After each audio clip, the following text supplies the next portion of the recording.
Assalamualaikum warahmatullahi wabarakatuh. Kita berjumpa lagi Bapak Ibu. Saya ingin menyapa teman-teman honorer. Bagaimana kabar Bapak Ibu semua? Saya doakan semoga dalam keadaan sehat walafiat, panjang umur, dimudahkan rezekinya. Amin.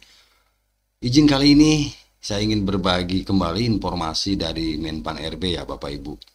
Terjawab sudah nasib tenaga honorer 2025 melalui surat edaran Menpan RB tertanggal 12 Desember 2024. Silakan nanti disimak ya Bapak Ibu seperti apa informasinya.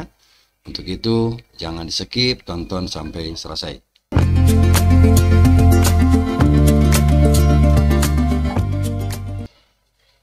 Admin Dansir salah satunya dari media Bapak Ibu, ini nasib tenaga honorer 2025 alhamdulillah terjawab melalui surat edaran Menpan RB tertanggal 12 Desember 2024. Klik pendidikan ya, menyongsong tahun 2025, pemerintah melalui surat edaran Menpan RB memberikan angin segar ya bagi tenaga honorer dan non ASN.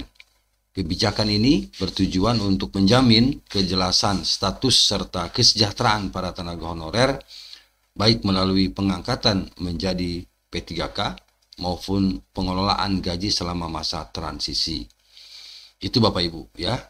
Kemudian melalui surat edaran terbaru dari Menpan RB tertanggal 12 Desember 2024 mengungkapkan langkah-langkah strategis yang telah ditetapkan untuk memastikan keberlanjutan pengangkatan dan penggajian tenaga non ASN Bapak Ibu. Kita tahu bahwa komitmen pemerintah sesuai dengan regulasi yang ada bahwa Desember ini sudah tuntas, sudah tidak ada lagi istilah honorer.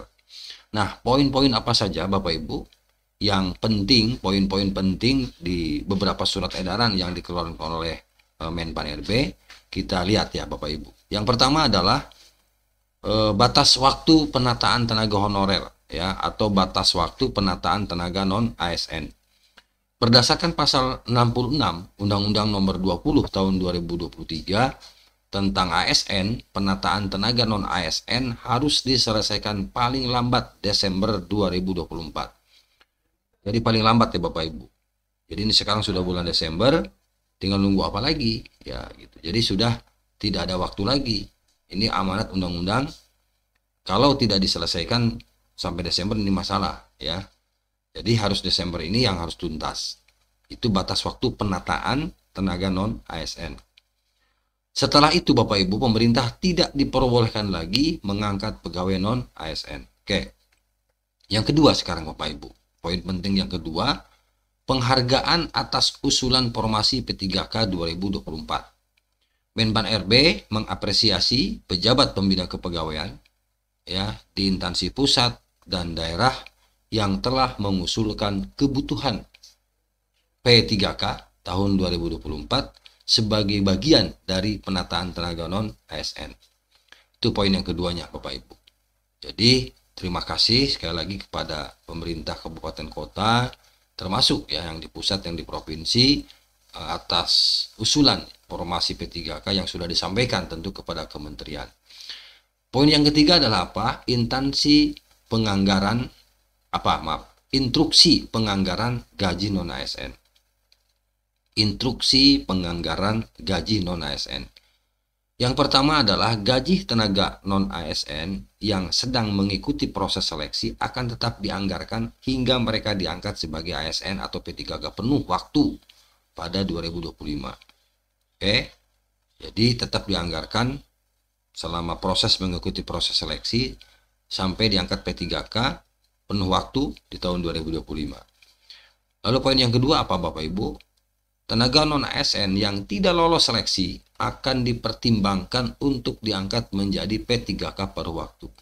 Bahasanya kurang enak ya Bapak Ibu, akan dipertimbangkan. Enggak bahasanya enggak saklek gitu. Akan diangkat ya gitu ya, tapi akan dipertimbangkan untuk diangkat. Bapak Ibu.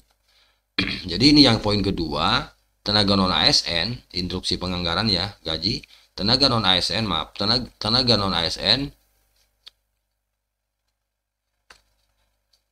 mana Pak ya oke nih ya. Nah, tenaga non ASN yang tidak lolos seleksi akan dipertimbangkan untuk diangkat menjadi P3K paruh waktu dengan gaji yang tetap disediakan oleh instansi masing-masing. Ya, jelas ya Bapak Ibu. Jadi kembali ke daerah masing-masing kalau begitu. Oke. Instruksi yang keempat apa? Pengelolaan anggaran gaji P3K paruh waktu. Nah, ini Bapak Ibu. Poin penting yang keempat adalah pengelolaan anggaran gaji P3K paruh waktu. Nah, anggaran untuk gaji P3K paruh waktu akan dialokasikan di luar belanja pegawai reguler. Hal ini memberikan fleksibilitas kepada instansi dalam mendukung keberlanjutan penggajian tenaga honorer.